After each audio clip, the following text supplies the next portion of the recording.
Suno sa Ebanghelyo ni San Mateo, antes si Jesus magkayab balangit, siya nagsiling sa iya mga gintuton-an.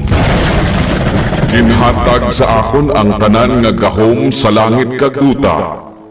Gani lakat kamo sa bug-os nga kalibutan, kag himoa nga mga gintuton-an ko ang tanan nga katawhan.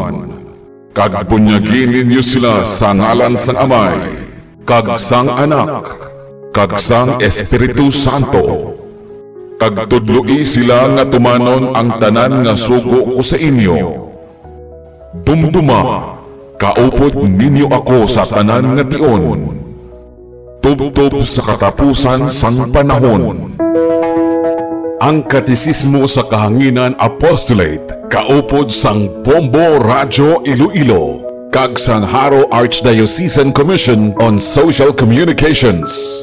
Ginadala sa inyo sang Haro Archdiocesan Commission on Evangelization and Catechesis. Ang programa kung sa diin ang catechesis hindi lamang pang classroom, kundi ang catechesis bisan sa diin nga lugar nga madangatan sang sini nga waragwagan. Ini ang Cat Radio. Ang katekista, kinahanglan sang Mayong gabi mga pinalangga ko nga mga utod kay Kristo. Ini ang inyong utod kag abyan, Father R.J. Palmos, gikan sa Haro Archdiocesan Commission on Evangelization and Catechesis. Kag nagadala sa inyo sang programa sang catechesis sa waragwagan. Tungod kay ang catechesis bisan sa diin nga lugar nga madangatan sang waragwagan. Ini ang Cat Radio. Sa ngalan sang aton pinalangga nga Arsobispo Most Reverend Medifil Billones, sa pamunuan sang Bombo Radio Iloilo, Katisismo sa Kahanginan Apostolate Program kag sang Haro Archdiocesan Commission on Social Communications, bug-os gid ang kalipay sa pagdala sa inyo sang sininga programa kag sa pagtamyaw sa inyo sa isa ka malinong kag mahidaiton nga kagabihon. Mga utod, andis kita magpadayon sa aton programa sa catechesis. Akon kamo ang ginaagda nga mag-upod sa akon sa pagpangamuyo. Sa ngalan sang Amay, kag sang Anak, kag sang Espiritu Santo. Amen. O langit nun nga Amay, salamat sa grasya sang kabuhi. Salamat sa grasya sang inspirasyon. Salamat sa grasya sang paghatag sa amon sang kabuhi saya sining kabugusan sa amon padayon nga pag-usoy sang panahon nga ordinaryo. Amon man ginatugyan sa imo ang amon tagipusoon nga wala nagabag-o. Padayon nga nagakalangkag sa imo pulong.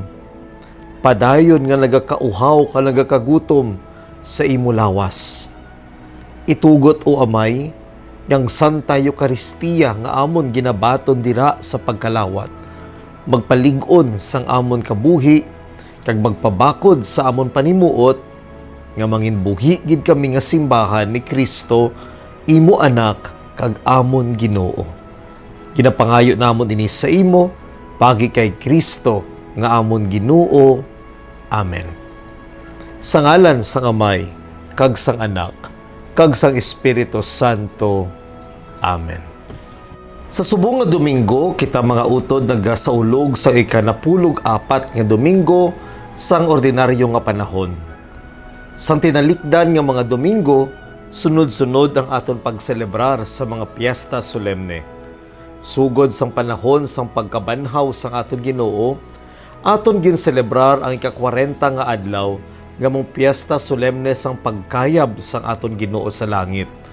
Nga ginsundan sang aton pagselebrar sang Pentecostes, ika-50 nga adlaw sugod sang panahon sang pagkabanhaw.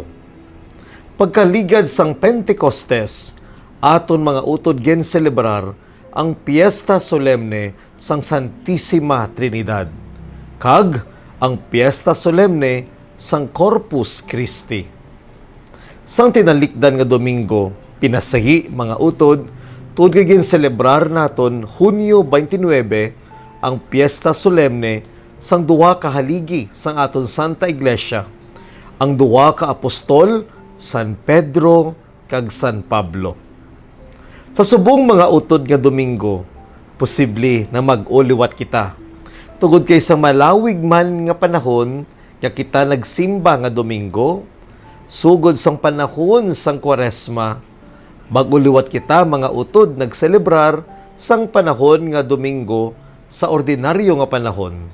Kag makita naman ninyo ang inyo mga kaparian nga nagasuksok sang bestidura nga berde. Ano bala mga utod ang kahulugan sang panahon nga ordinaryo? Kag ano ka ordinaryo? Ang ordinaryo. Sa sining kagabihon mga utod aton bisitahon kag aton istoryahan kag pagapamalandungan kung ano bala ang ginadala nga mensahe sang panahon nga ordinaryo. Suno sa ginatudlo sa aton Santa Iglesia, ang panahon nga ordinaryo mga utod, hindi kahilintulad sang aton konsepto nga tawhanon kag masami nga konsepto tuhoy sa ordinaryo. Ang tinaga nga ordinaryo wala nagakahulugan hindi importante tungod kay ordinaryo lamang. Ukon ang kahulugan ang tinaga nga ordinaryo, wala nagasiling nga ay hindi siya bilidhon tungod kay hindi siya special. Hindi di siya mga utod katulad sang pansit sang lapas batsoy nga kung mag-order ka mo, pagka-order ninyo sang batsoy nga ordinaryo, wala sing itlog, wala sing chicharon, wala sing atay. Kag kung mag-order ka sang batsoy nga special, may itlog, may chicharon, may atay. Mga utod ng panahon nga ordinaryo naghalin sa tinaga nga Latin nga ordinales, nga kung sayuron numbered, ginnumeruhan. Gani, hindi siya kahulugan sang hindi espesyal, kundi sa tinaga nga Latin nga ginnumeruhan, ginbutangan sang numero. Kaya anong kahulugan sini? Ang panahon nga ordinaryo, amo ang pinakamalawig nga panahon sa bilog nga tuig nga liturgical calendar sa aton Santa Iglesia. Ini may duwa ka bahin. Ini nagasugod sa Domingo sang pagbunyag sang aton Ginoo nga ginselebrar naton pagkatapos sang panahon sang Paskwa sang pagkatawo. Nga ang piyesta sang pagbunyag sang aton Ginoo amo ang hudyat nga nagasugod kita sa panahon nga ordinaryo. Ang 11 mga utod nga Domingo sa ordinaryo nga panahon amo mismo ang Domingo sang pagbunyag sang aton Ginoo. Kag ginaselebrar naton ini tubtob sa Martes antes sang Miyerkules sang Abo, ukon ang Martes antes sang Ash Wednesday. Nga amo ang ginakabig naton nga katapusan man nga adlaw nga nagaamba kita ukon nagasambit kita sang Alleluia antes sa pagbasa sang Santos nga Ebanghelyo. Ini ang una nga bahin sang panahon nga ordinaryo. Pagkatapos sang Piyesta Solemne, pagkatapos sang panahon sang pagbunag sang aton Ginoo, ukon ang panahon sang Christmas season, tubtob sa pagsugod naton sang Kwaresma. Nagapadayo naman mga utod ang panahon nga ordinaryo sugod sang adlaw nga Lunes pagkatapos sang Domingo sang Pentecostes. Pero ang mga Domingo nga nagasunod sang Pentecostes ara na sa panahon nga ordinaryo, pero bangod kay mga fiesta solemne ini nagasuksok sa gihapon ang mga kaparian sang bestidura nga puti. Kag nagapadayon ini mga utod tubtob sa Sabado antes sang nahauna nga Domingo sang Adviento. Pinasahi karon nga adlaw nga Domingo Tungod kay ini ang Domingo pagkatapos sang Pentecostes nga wala na sang piyesta solemne nga ginaselebrar. Kundi ginaselebrar naton ang panahon nga ordinaryo. Ang ordinaryo nga panahon nga aton ginaselebrar ang pagkahimayaon kag ang presensya sang Dios sa aton ordinaryo nga pagpangabuhi. Mga utod, ang panahon nga ordinaryo nagahatag sang bilidhon nga importansya sa public ministry sa aton Ginoo. Gani hindi bot hambalon nga ginatawag siya nga ordinaryo, hindi na siya espesyal. Panahon nga ordinaryo tungod kay ginausoy naton upod ang Ginoo sa iya ordinaryo nga panahon, sa iya ordinaryo nga pangabuhi, sa iya nga pagpahiwat sa iya nga public ministry. Ang ordinary time focuses on the life, teachings, miracles, and the public ministry of our Lord Jesus Christ. We reflect on how Jesus proclaimed the kingdom of God and live in obedience to the Father's will. Ang santos nga ebanghelyo suno kay Marcos, Mateo, kag Lucas are arranged in a sequential and thematic pattern to help us grow in discipleship. Kung manotisyaran ninyo mga utod, ang ebanghelyo nanday Mateo, Marcos, kag Lucas gin-assign o kon gin-disenyo nga nagapasunod-sunod sa tema sugod sang ginbunag ang Ginoo tubtob sa kamatayon kag pagkabanhaw. Mahapos naton nga masundan ang ordinaryo nga panahon sang kabugi sa Ginoo paagi sa pagtan-aw pa lang naton sa pagpasunod-sunod sa mga hitabo. Ang panahon man nga ordinaryo mga utod nagatib-ong sang kolor sang liturhiya nga mo ang kolor sang biyerde. Ang kolor nga verde o kon green nagasimbolo mga utod sang paglaom, kabuhi, kag pagtubo sa pagtuo. Gani, hindi bot hambalon nga ordinaryo nga panahon wala kahulugan ang kabuhi o kun wala sing kabuhi. Gani, tungod kay panahon ini nga ordinaryo, ginaselebrar naton man ang pagpatubo sa aton kabuhi sa panimuot sang paglaom, kabuhi, kag pagtubo sa pagtuo. Ang panahon nga ordinaryo sa aton pagtib-ong sang kolor verde nga kolor, nagapahanumdum sa aton nga bilidhon ini nga panahon sang pagtanom kag pagpatubo sang aton pagtuo. Katulad ban nga panahon man nga ordinaryo ang pagtubo sang mga humay, ang pagpanalingsing sang mga tanom, kag ang pagpamukadkad sa mga kabulakan. Ang ordinaryo nga panahon mga utod among madalom nga panahon nga nagaagda sa aton agud nga magpanalingsing, magtubo kag magpamukadkad man kita bilang mga gintutunan sang aton Ginoong Hesukristo. Gani ini bot hambalon nga panahon nga ordinaryo wala sing saysay o kun kahulugan ang kabuhi. Dira pagani sa panahon nga ordinaryo kita nagasaksi sang pagtubo sang aton kabuhi sang pagtuo. Katulad man nya kita nagasaksi sang pagpaambit sang Ginoo sang iya kaugalingon, siya nga paghimo sa mga buluhaton sang kaluoy, pagpangwali kag paghimo sa mga buluhaton nga bilidhon, katulad sang pagtabog sa mga malaot nga espiritu, paghimo sa mga milagro, katulad sang pagpang-ayo sa mga masakiton, kag pagbulong sa mga balatian. Kung sayuron mga utod, ang panahon nga ordinaryo, pagpangagda sa aton to the spiritual growth in our daily life. The ordinary season teaches us that holiness is not confined to special seasons, but holiness is lived out in daily faithfulness and ordinary actions. Kadamo sa aton, nagalapak lang sa simbahan sa panahon nga may mga fiesta solemne, katulad sang Christmas, katulad sang Kwaresma, o kon ilabinagid sa Semana Santa. Kag sa iban nga mga adlaw haruson, hindi gani makalabay sa simbahan. Ini mga utod ang mga panahon nga ginatawag nato ng aton kaugalingon nga seasonal Catholics lang kita. Gakadto lang kita sa simbahan kung may importante nga okasyon. Kag nagakalipat na kita sang aton bilidhon nga katungdanan sa mahal nga Dios. Ang panahon nga ordinaryo wala nagakahulugan nga pagpabaya nga panahon.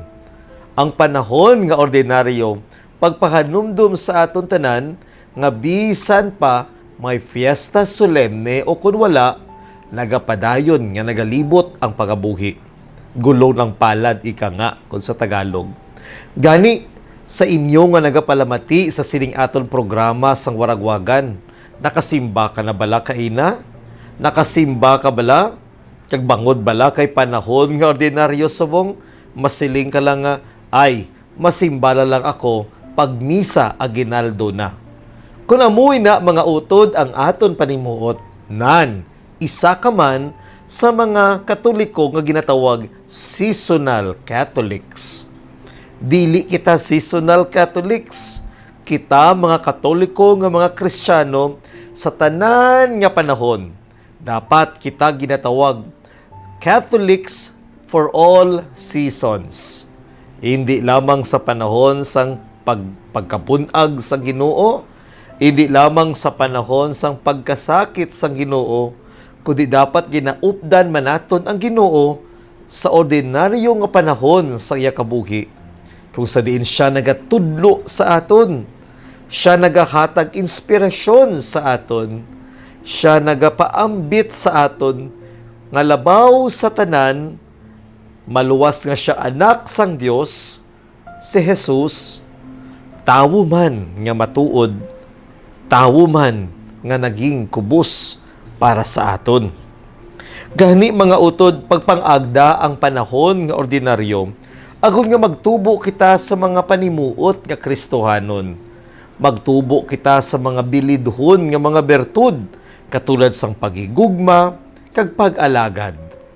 Wala sing kahulugan ang mga special nga mga okasyon kung wala ang ordinaryo nga panahon.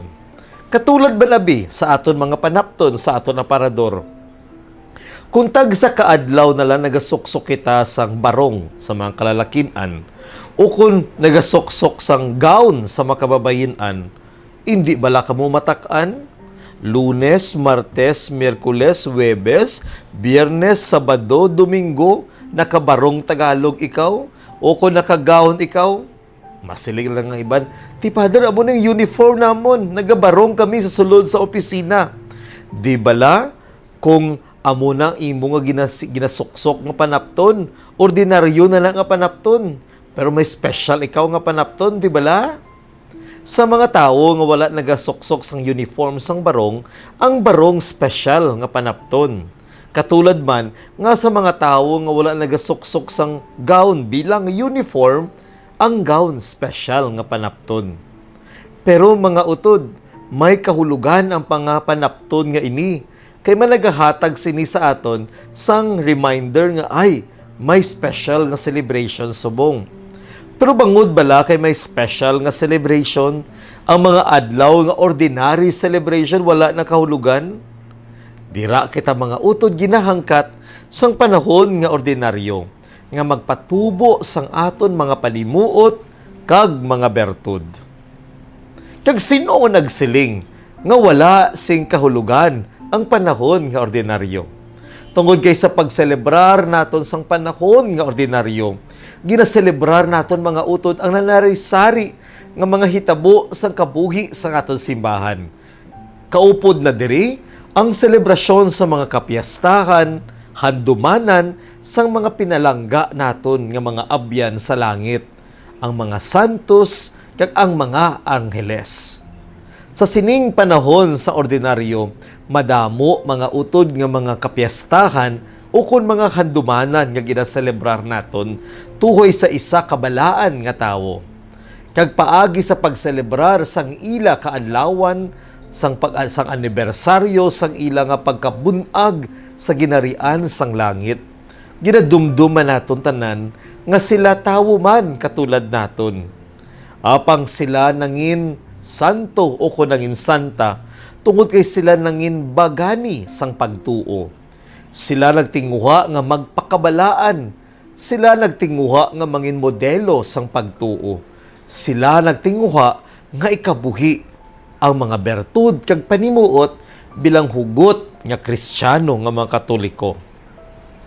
As we celebrate the ordinary season, it is within this ordinary time that our church celebrates as well many feast and memorial of saints. Madamo nga mga santos, mga utod, ang aton gin-celebrar, katulad sang tinalikdan lamang nga sinimana, sa adlaw sang akon kaadlawan, ginaselebrar ang kapiyastahan ni Saint Jose Maria Escriva. Sa sining palabuton nga bulan sang Hulyo, madamo kita nga mga selebrasyon sang fiesta, katulad sang apostol nga si Santiago Mayor. Sa bulan sang Agosto, ginaselebrar ang kapiyastahan ni San Joaquin, katulad man nga ginaselebrar ang kapiyastahan ni Santa Ana sang bulan sang Hulyo. Sa palabuton nga Setyembre, igaselebrar ang piyesta ni San Nicolas de Tolentino kag ni Santo Tomas de Villanueva. Kag madamo pagib nga mga santos ka aton mga abyan sa langit ang aton kinaselebrar ang adlaw sang ila pagkabunag sa ginarian sang langit sa panahon sang nga ordinaryo.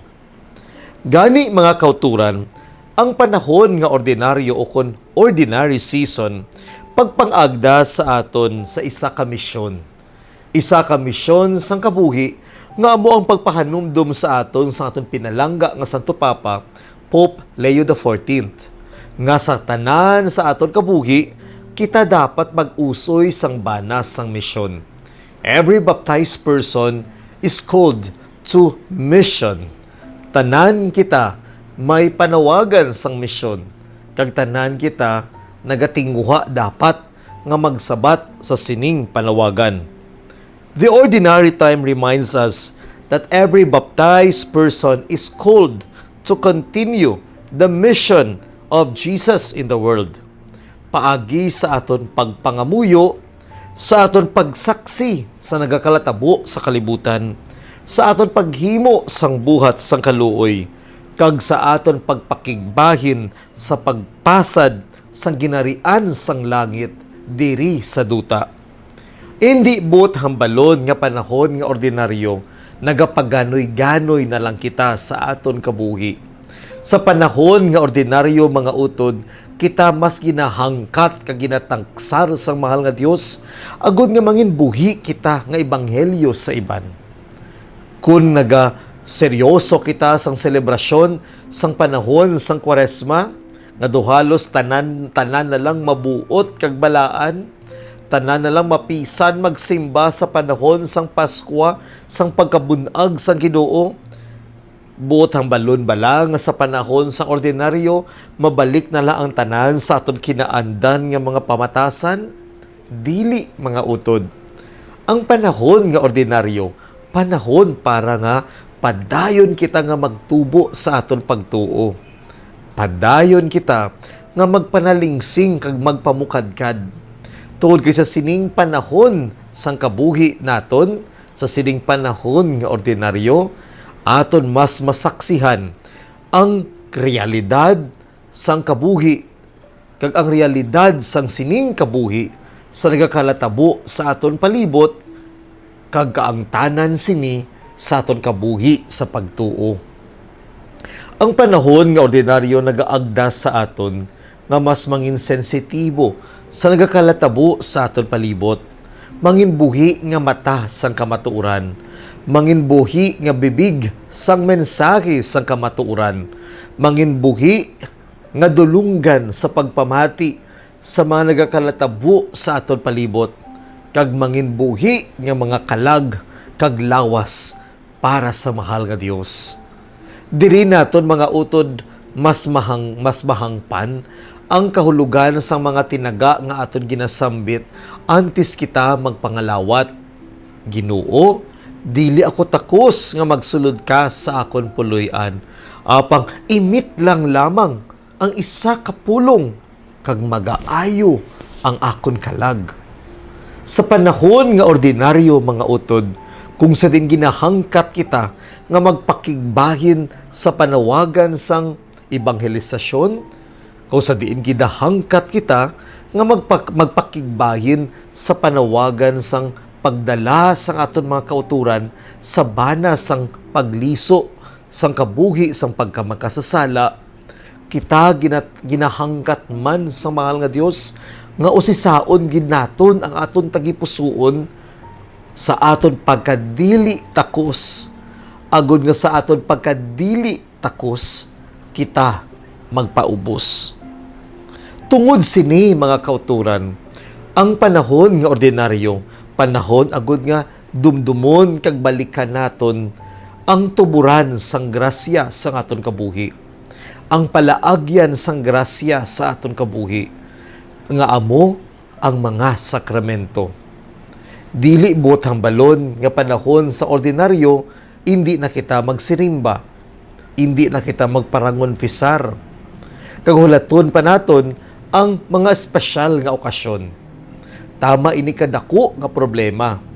Tungod kay masami sa aton, magahiwat sang bunyag, kasal, kung espesyal ang mga okasyon. Gasiling ang iban, hulaton ta sa Christmas kag magpakasal. Hulaton ta sa Semana Santa o kung sa Kwaresma o kung sa panahon sang pagkabanhaw, agud nga magpabunyag. May mga bagay, mga utod, nga ginatagaan ginaton dapat sang igtalupangod, ilabi na gid ang pagkauhaw kag pagkagutom sang aton mga kalag sa pagbaton sang grasya sang Dios paagi sa mga sakramento. Gani tungod sini, diri nato ginapapalig-on kag ginapapag-on ang kahulugan sang ordinaryo nga panahon sa aton man pagsabat sa panawagan sang misyon. Gani tungod sini mga kauturan, ang aton komisyon sang evangelization and catechesis nagpili nga ang bulan sang Hulyo amo man ang pinasahi nga bulan sang pag-aman sang aton mga katekista para sa ilang send-off kag commissioning. Sa sini nga bulan nga magasugod na ang school-based catechesis, ginapreparar naton ang aton mga katekista agud nga mangin mensahero sila sang ebanghelisasyon sa mga kabataan sa mga buluthuan. Kita naglibot sa 94 ka mga parokya sa aton nga archdiocese, agud nga dalon ang aton bag-o nga catechetical module kag maghatag sang training sa aton mga katekista.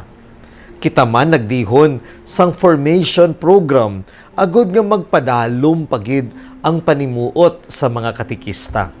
Ini amo ang aton nga bag-o nga programa nga ginatawag Radiate Program. It is a two-part program para sa aton mga katekista.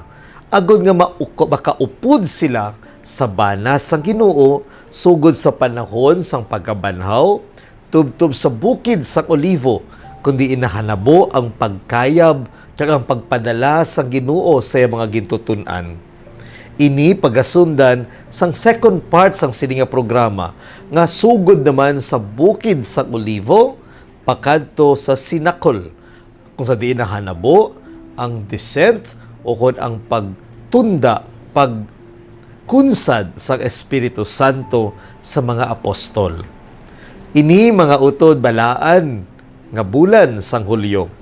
Bisan panahon nga ordinaryo, pero ginatan-aw naton nga kahigayunan ini agud nga magtubo ang aton panimuot sa pagsabat sa panawagan sang ebanghelisasyon. Gani sa inyo mga kauturan naton nga nagapamati sang aton programa sang waragwagan, nagapanuktok man kami sa iyong kasing-kasing nga nagakinahanglan gid ang aton mga katekista sang inyong hamili nga bulig. Kadamo sa aton mga katekista nga wala pa sa mga catechetical module. Kuntani sa inyo nga pagpamati sa aton programa subong may matandog kita nga mga tagipusoon agud nga maka-volunteer kamo kag makahalad sa inyong nga amot o kon bulig o kon donasyon sa aton mga katekista.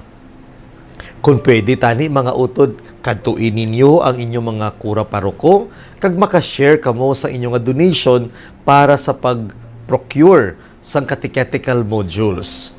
Ang isa naton kaset sang catechetical module nga sugod kinder tubtob grade 6 nagabili sang 2,800. Tama na gini ini mga utod ka realistic nga presyo. Tungod kay importante gid ang module para sa aton mga katikista. Tuyo gid kag handom gid sa aton mga katikista nga ma-maximize nila ang malipot nga panahon nga ginahatag sila sa ila sa mga classroom. Karon kung wala sila sang proper nga material o kon module, mabudlayan sila mga utod magtudlo. Kung kaisa, damo daan sa aton mga katikista man ang kinahanglan pa sang dugang pagid nga pagtuon tuhoy sa ginatudlo sa aton Santa Iglesia. Pero kung may module sila kag material, at least mabuligan sila kung ano ang ila igatudlo. Pero diri man mga utod nagasulod ang komisyon sang evangelization and catechesis sa amon padayon nga paghatag sang formation and training para sa aton mga katikista. Ang pag-provide sang formation and training wala ini sing katapusan kag makapoy man, mabudlay man sa bahin sang komisyon, pero bahin ini sang amon nga responsibilidad kag sa labton sa mahal nga Dios kag sa aton pinalangga nga arsobispo nga nagatugyan sa aton sang sining nga katungdanan. Gani mga utod sa pagsugod sang aton mga katikista sang school-based catechesis sa aton mga public schools, sa aton mga buluthuan, kabay pa nga padayon gid ninyo nga suportahan sila. Sa inyo nga pag-amot sang kantidad agud nga makabakal sila sang module o kon libro, makabulig kamo hindi kita kapakot kon pila ka kalag kag pila ka mga kabataan ang matuytuyan naton agud sa banas sang kaluwasan padulong sa aton Ginoong Hesukristo. Panahon man nga ordinaryo, pero tag sa kaadlaw special sa mata sang Dios. Ordinaryo man sa mata sang tawo, pero special sa mata sang Dios. Katulad nga ordinaryo ka man sa imong kaugalingon nga mga mata, pero dili pagkalimti, special ikaw sa mata sang Dios. Tungod kay tanan kita hinigugma sang Dios. Ini ang inyong utod kag abyan, Father RJ. Talaga pasalamat gid kami gikan sa amon komisyon sang evangelization and catechesis sa inyong padayon nga pagsuporta sa ato na nari-sari nga mga programa para sa catechesis kag ebanghelisasyon. Madamo gid nga salamat kag maayong gabi sa inyo tanan.